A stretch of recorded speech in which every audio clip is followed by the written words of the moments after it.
जय हिंद दोस्तों, मेरे साथ एक बैंक फ्रॉड हुआ था कुछ टाइम पहले। तो मैं नहीं चाहता कि किसी और के साथ ऐसा हो और उनको परेशानी हो। तो चलिए मैं आपको बताता हूँ कि ये कैसे हुआ था और आप इससे कैसे बच सकते हैं। तो मैं पहले आपको कॉल रिकॉर्डिंग सुनाता हूँ। एक्चुअली उसका जो कॉल आया था वो मेरे फ़ोन में ऑटोमेटिक रिकॉर्डिंग है तो रिकॉर्ड हो जाता है। मैं आपको कॉल रिकॉर्डिंग सुनाता हूँ और उसके बाद बताता हूँ कि कैसे कैसे उसने मतलब क्या क्या ताल पैतरा पढ़ के और उसके बाद फिर बेवकूफ़ बनाया था। तो आप पहले कॉल रिकॉर्डिंग सुनो, फिर मैं आपको बताऊंगा कि क्या क्या प्रोसेस हुआ था उस टाइम। हेलो। हाँ, राजकुमार सिंह जी बोल रहे हैं। हाँ जी सर।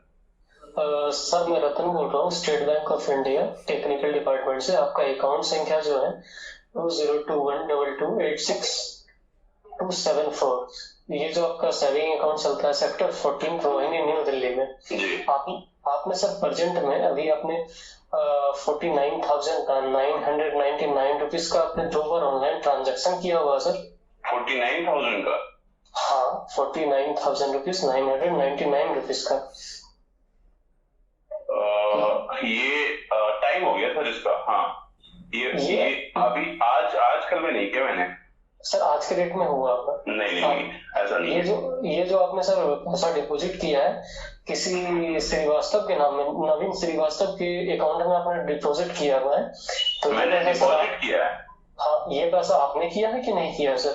नहीं सर, मैंने नहीं किया सर। सर आपसे ऐसा कोई ट्रांजेक्शन हुआ है अभी? जी सर, प्रेजेंटली हुआ है। मैं सरप्राइज हो गया था, जिसके कारण मैंने सोचा कि इन्फॉर्म कर लूं कि ये ट्रांजैक्शन आपने किया है, क्योंकि सर हम टेक्निकल डिपार्टमेंट से हैं और हमें शक हुआ, महसूस हुआ कि ये ट्रांजैक्शन जो है ये गलत तरीके से हुआ है।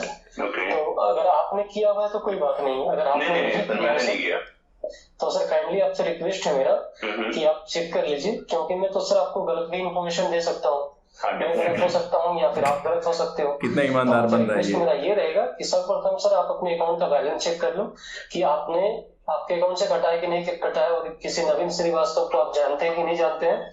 अभी कोई मैंने ट्रांजेक्शन ही नहीं किया। तो सर आप चेक कर लीजिए आप, ठीक है? और आप मुझे, ठीक है, तो मेरे पास मैसेज आता ना, अगर ऐसा मान लीजिए फ्रॉड भी अगर होता तो मेरे पास मैसेज आता सर। इसीलिए मैं बोल रहा हूँ क्योंकि हर ट्रांजैक्शन का मैसेजेस नहीं जाता है, क्योंकि देखिए जिन्होंने भी आपके अकाउंट के साथ इस तरह से किया होगा तो अच्छा वो एसएमएस को भी ब्लॉक कर सकता है सर, ठीक है? अच्छा। तो अभी देखिए मैं आपको आपके अकाउंट का डिटेल्स में बता देता हूँ। आपके अकाउंट में सर आज के डेट में जो प्रेजेंट सेकंड रिकॉर्डिंग में है, ये वायर ट्रांसफर जो हुआ था ना सर, ये 700 रुपया डिपॉजिट हुआ था आपके अकाउंट में आज के डेट में। और आपके अकाउंट में 1,19,828 रुपया थे। उसके बाद अभी प्रेजेंट जस्ट 1 मिनट भी नहीं हुआ सर, आपके अकाउंट से दो जो है ट्रांजेक्शन हुआ है 49,999 रुपया। ये ट्रांजेक्शन मैंने नहीं किया तो इसको आप जो है आप इसको ब्लॉक कीजिए एंड ट्रांजेक्शन रिटर्न कीजिए। बिल्कुल सर, मैं तभी कर पाऊंगा जब ये आप कंफर्म होकर के बोलिएगा, क्योंकि सर हम आपको जो है गाइड कर रहे हैं तो ये फर्स्ट साइड से कर रहे हैं, ठीक है? ओके। तो सर्वप्रथम एक सेकंड में ये आपका नंबर है ना? हाँ बिल्कुल, आप पहले चेक कर लीजिए। इस पे रिटर्न कॉल आता है? बिल्कुल आता है सर। ओके, तो मैं एक बार अपने उसमें अकाउंट में चेक कर लेता हूँ। बिल्कुल आप अपने अकाउंट से चेक कर लीजिए, फोन पे गूगल पे कुछ भी चलाते हो। किस सेंटर से बात कर रहे हैं सर? मैं एसबीआई टेक्निकल डिपार्टमेंट से बोल रहा हूँ। ठीक है, लेकिन आपका कहीं ऑफिस लोकेशन तो होगा? हाँ बिल्कुल सर, ये मेन ब्रांच मुंबई से बोल रहा हूँ मैं। मेन ब्रांच मुंबई में क्या एड्रेस है आप बताइए थोड़ा। ये Bandra Kurla complex sector number 14 technical department. चलिए ठीक है, मैं एक बार चेक कर लेता हूँ। ठीक है, बिल्कुल, काइंडली रिक्वेस्ट आपसे आप चेक कर लीजिए। ओके, क्या नाम बताया सर आपने? रतन जी, ठीक है। Okay thank you. ये पर्सन मुझे बार बार रिकॉर्डिंग बार बार अकाउंट इसलिए चेक करने के लिए कह रहा था कि मैं अभी काफ़ी कंफर्टेबल था कि अरे नहीं ऐसा नहीं हो सकता, क्योंकि मैं खुद भी सॉफ्टवेयर इंजीनियर हूँ और कोई मेरे अकाउंट में लॉगिन कैसे कर लेगा अगर मैंने सिक्योरिटी ब्रेक नहीं किया, मतलब कहीं ऐसा एक्टिविटी नहीं किया जहाँ पे मेरी जो पासवर्ड वगैरह लीक हो। तो उस टाइम एक प्रॉब्लम थी एसबीआई के अकाउंट में लॉगिन में। एसबीआई उस टाइम ओटीपी लॉगिन नहीं करवाता था, सिर्फ आपको मतलब ऑथेंटिकेट करने के लिए यूज करता था। आज के डेट में ये OTP लॉगिन स्टार्ट कर दिया, OTP ऑथराइजेशन स्टार्ट कर दिया है। तो मैं उस टाइम काफ़ी इजी फील कर रहा था कि नहीं ऐसा नहीं हो सकता, मैसेज भी आता है। एक और दिक्कत है, SBI में अगर कोई भी मेंटेनेंस वर्क होता है, इनकेस ज़्यादातर नाइट में करते हैं ये, तो सर्वर मेंटेनेंस वगैरह अगर होता है तो उस टाइम इनके यहाँ से मैसेज, मैंने ये काफ़ी ज़्यादा मॉनिटर किया है इस घटना के बाद कि मैसेजेस कम आता है, जो रिटर्न मैसेज मतलब उनका जो ट्रांजेक्शन हुआ है नहीं हुआ है बहुत कम आता है, कुछ ही ट्रांजेक्शन्स के आते हैं, हर ट्रांजेक्शन का नहीं आता। तो ये प्रॉब्लम था, मैंने उसको बोला भी कि भाई मैसेज का ये है। तो जैसे ही मैंने अकाउंट में एक्चुअली मैंने मतलब डायरेक्ट अकाउंट में लॉगिन नहीं किया, मैंने फ़ोन को रीस्टार्ट किया कि अगर इनकेस मेरा फ़ोन हैक हुआ होगा और मैं लॉगिन करूँगा तो मेरा ID पासवर्ड उसके पास चला जाएगा, और उसके बाद अगर OTP या ऐसा कुछ ऑथराइजेशन भी आता है, ठीक है, तो भी उसके पास चला जाएगा। मैंने फ़ोन को रीस्टार्ट किया ताकि उसका जो एक्सेस है मेरे फ़ोन से हट जाए।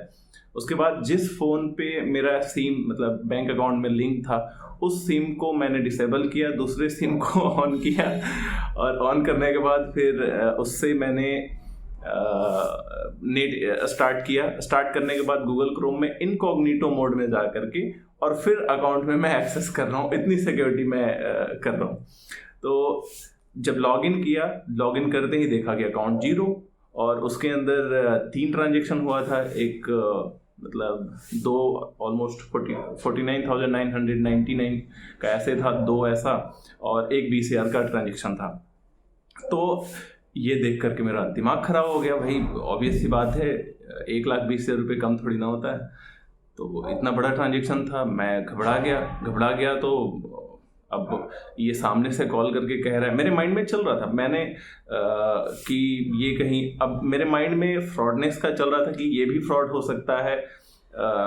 तो मैंने इससे एड्रेस पूछा, क्योंकि अगर फ्रॉड होगा तो ये उल्टी सीधी एड्रेस बताएगा, तो इसलिए मैंने इससे एड्रेस पूछा। अब एड्रेस पे मैंने उतना ध्यान नहीं दिया, इसने एग्जैक्ट एड्रेस नहीं बताया है, क्योंकि ऑब्वियस सी बात है मैं ट्यूशन ब्यूरो का काम करता हूँ, तो मुझे एड्रेस का काफ़ी नॉलेज है कि एड्रेस किन किन फॉर्मेट में होता है। बट उस टाइम जब ऐसा होता है आपके साथ, तो कभी भी घबराओ नहीं।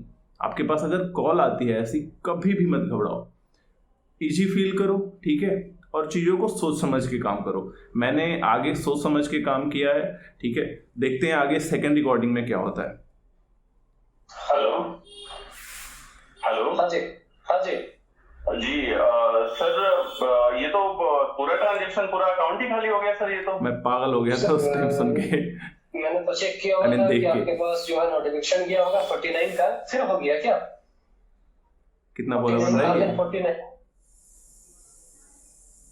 49,300 का तो हुआ था, उसके बाद भी हुआ क्या? हाँ सर, दोबारा से हुआ है। ऑल बैलेंस आपका 0 हो गया है। जी सर, चेक कर लेता हूँ, एक मिनट। हाँ, एक बार 49,000 का हुआ, फिर एक बार 49,999 रुपीज का, एक बार हुआ 19,000 का। सर ये पेमेंट आपने किया हुआ है? नहीं सर, मैंने एक भी पेमेंट नहीं किया। ठीक है, देखिए हमारे पास 20 मिनट्स, हमारे और आपके पास 20 मिनट्स टाइम है, ठीक है। ये तो श्रीवास्तव के अकाउंट में गया हुआ है। इसमें कहीं ना कहीं मैं ये जानता था कि अगर ट्रांजेक्शन हो जाता है तो उससे होल्ड कर सकते हैं, रिटर्न नहीं कर सकते।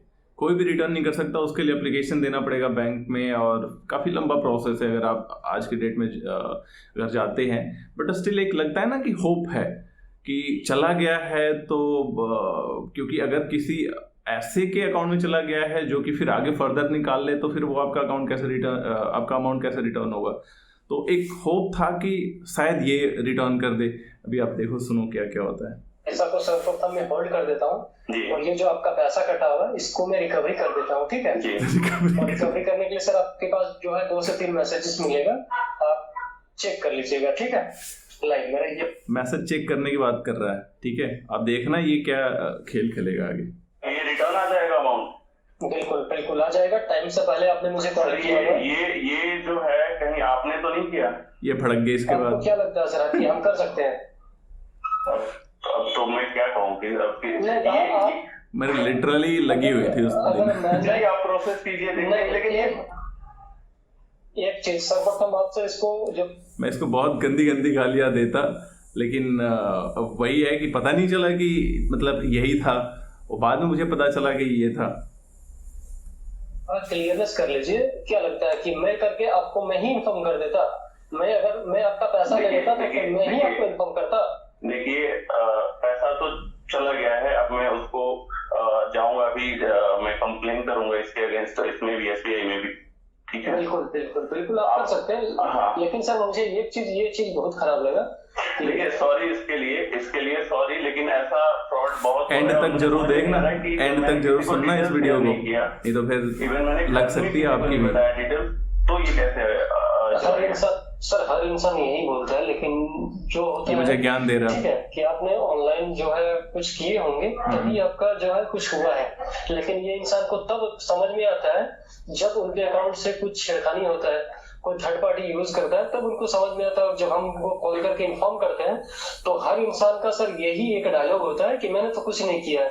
सर आप बताइए, आप प्रोसेस कीजिए, उसको होल्ड कीजिए, और क्योंकि ठीक है सर कोई बात नहीं, ठीक है हमारा जो है ये है, मैं ये पैसा आपके अकाउंट में रिकवरी करवा देता हूँ, ठीक है? और सर्वप्रथम देखिए आपने जो ये बात बोला सर, ये मुझे बहुत ही ज्यादा खराब लगा, और आपने सॉरी बोला, कोई बात नहीं है, ठीक है कि आप ही ने तो नहीं किए हैं, ये सुन के सर खराब लगा मुझे। सर मैं प्लीज उसको आप कंटिन्यू कीजिए प्लीज। ठीक है लाइन में रहिए। सर्वप्रथम सर मैं आपको एक मैसेज करूंगा, ठीक है? एक मैं मैसेज करूंगा, उसके बाद सर आप पुनः एक बार बैलेंस को चेक कर। सारा खेल इस मैसेज का है, ये जितनी भी बातें कर रहा है अभी तक, ये सारा खेल इस मैसेज का है। देखो क्या था मैसेज में, देखिएगा जिस तरह से आपका बैलेंस कटा हुआ है सब उसी प्रोसेस में आप काम जमा करते हैं, ठीक है? और आप एक बार सर्वप्रथम एक फर्स्ट टाइम 49,999 रुपीज में जमा करूंगा, आप चेक करके मुझे अगेन बोलिएगा सर, तो फिर मैं अगेन करूंगा, ताकि आपका डाउट ना रह जाए कि आपने तो नहीं किया है, ठीक है? आप लाइन में रहिए, मैं आपका काम कर देता हूँ, और इस अकाउंट को मैं सिक्योर कर देता हूँ, ताकि लाइफ में किसी भी तरह से इंडिया का कोई भी पर्सन हो, ऑनलाइन किसी भी तरह का कोई मतलब जब ऐसी सिचुएशन आती है तो जल्दीबाजी इतनी ज़्यादा होती है कि कोई भी बेवकूफ़ बन सकता है। अब ये कह रहा है कि लाइफ में कोई भी बिना आपके परमिशन के ट्रांजेक्शन नहीं कर पाएगा। ऐसे कभी अगर मैं अथॉरिटी दे देता हूँ तो कोई भी कर लेगा, वो अलग बात है, मेरी परमिशन होगी, ट्रांजेक्शन नहीं कर पाए विदाउट, ठीक है, आपके परमिशन का। अकाउंट खाली होगा तो यही होगा, ठीक है? लाइन में ये देखिए मैंने एक मैसेज किया हूँ, 8 डिजिट का नंबर है, नंबर को चेक करके सर कंफर्म करिए। चेक 8 डिजिट का नंबर है, नंबर को कंफर्म करके चेक कीजिए। एक मिनट सर, मैसेज आया है, मैं उसे पढ़ रहा हूँ।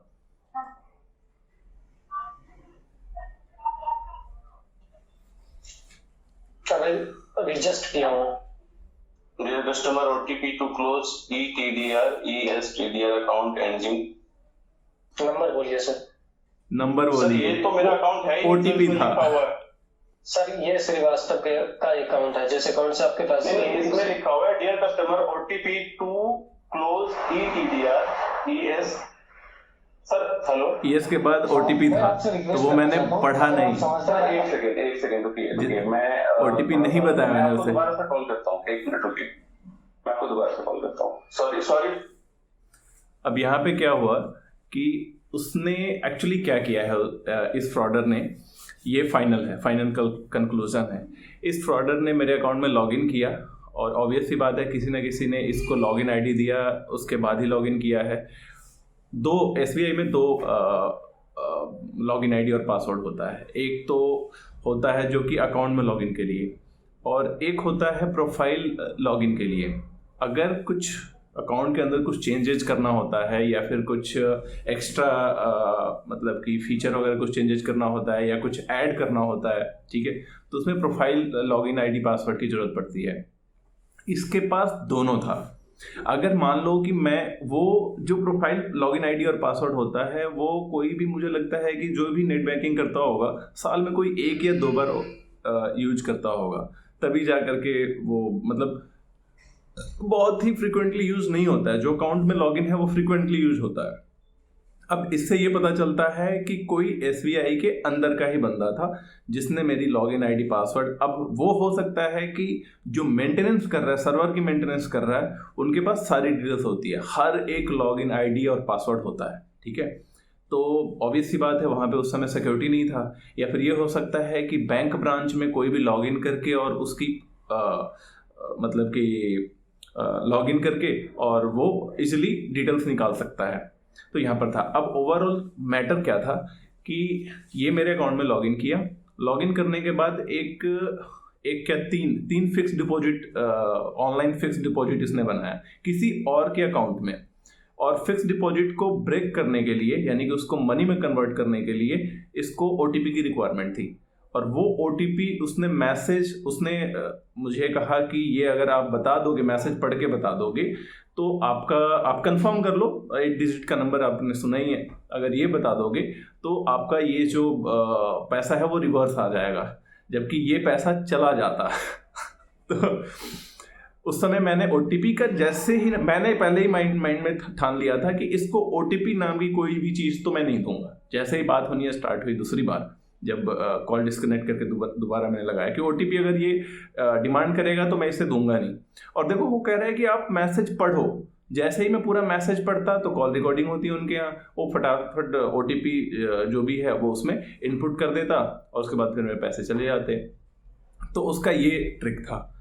अब मैं हुआ क्या कि जैसे ही ये कॉल डिस्कनेक्ट हुआ, मैंने भैया को कॉल किया, बड़े भैया है मेरे, उनको कॉल किया, उन्होंने थोड़ा सा डाटा, उसके बाद फिर कॉल डिस्कनेक्ट हुआ उनके साथ, और जस्ट 1 या 2 मिनट के बाद उनके पास एक वीडियो आता है न्यूज़ चैनल वालों का, और उसमें ये जो भी इसने मेथड, मतलब कि जो भी है कि आज ऐसा फ्रॉड हो रहा है कि आपके कस्टमर केयर बन के ये कर रहे हैं, अगर आपने OTP दे दिया तो आपके पैसे आने के पूरे चांस नहीं है, अगर आपने नहीं दिया है OTP तो फिर आपके आने के पूरे पैसा रिटर्न होने के पूरे चांस है। तो थोड़ा सा मतलब हिम्मत मिला कि भाई पैसे बच जाएंगे। मैं अगले दिन गया बैंक ब्रांच में, वहाँ पे मैंने एक कंप्लेंट फाइल किया। तो उन्होंने कहा कि आपके अकाउंट में तो ये आप ही के अकाउंट में एक फिक्स डिपॉजिट क्रिएट कर दिया गया है। मैंने कहा पैसे तो दिखाने चाहिए, तो उनका कि नहीं, फिक्स डिपॉजिट वाला पैसा आपके अकाउंट में नहीं दिखाएगा। और वही पैसा नहीं दिखाया तो मैं सकते में आ गया, मैं काफ़ी ज़्यादा घबरा गया कि भाई ये पैसा तो गया मेरा। तो ये ओवरऑल कहानी है। अब अगर कोई भी 1 या 2 लोग, देखिए मैं कहता हूँ कि आप अलर्ट रहें, ठीक है, कोई अगर 1-2 लोग भी इससे अगर बच जाते हैं तो मैं मानूंगा कि मेरा ये वीडियो बनाना सक्सेस हो गया, मतलब वेस्ट नहीं गया ये वीडियो बनाना। आप बिल्कुल केयरफुल रहें। एक और बात मैं कहूँगा, जैसे कई लोग क्या करते हैं कि ग्रुप में मैसेज शेयर करते हैं कि जियो ने या VI ने या एयरटेल ने या अमेज़न ने ये अपने एनिवर्सरी पर और ये किया है, ठीक है, और अगर आप इस पर साइन अप करते हैं और फिर 10 लोगों को शेयर करते हैं तो ये आपका वो क्या कहते हैं, आपको इतना ये गिफ्ट या फिर ये पैसा देगा या इस टाइप की होती है। वो भी स्कैमर्स की होती है, उसे फिशिंग कहते हैं। क्योंकि मैं सॉफ्टवेयर इंजीनियर हूं तो मैं जानता हूं कि इसके पीछे क्या टेक्निक होती है। जैसे ही आप उस पर साइन अप करोगे, उसके लिंक खोलने से कुछ नहीं होता, लेकिन लिंक के ऊपर एक्टिविटी करने से होता है। लिंक आप ओपन करके उसके अंदर फॉर्म्स में आप, जैसे वो कहता है साइन अप कीजिए, आप नहीं, मतलब कि आप अमेजन के ग्राहक हैं या नहीं हैं, आप ये कंफर्म करने के लिए साइन अप कीजिए। तो वो जैसे ही आप उसमें पासवर्ड और आईडी डालेंगे तो वो जाकर सर्वर में वो स्टोर हो जाता है, डेटाबेस में स्टोर हो जाता है, और जिसका वो वेबसाइट है वो जब भी चाहे देख सकता है। और ध्यान देना, आप कभी भी अगर अमेजन का होगा तो amazon.com नहीं होगा, वो amazon.xyz या कोई दूसरा एक्सटेंशन होता है, डॉट के बाद कुछ दूसरा एक्सटेंशन होगा, या फिर वो पहले अगर .com है तो उससे पहले अमेजन लिखा नहीं आएगा, वो AMZN ऐसे कुछ लिखा आता है या कुछ अलग नाम होगा। तो ये अलग अलग स्कैमर्स यूज करते हैं, अलग अलग मेथड यूज करते हैं। तो be alert, be safe. Thank you.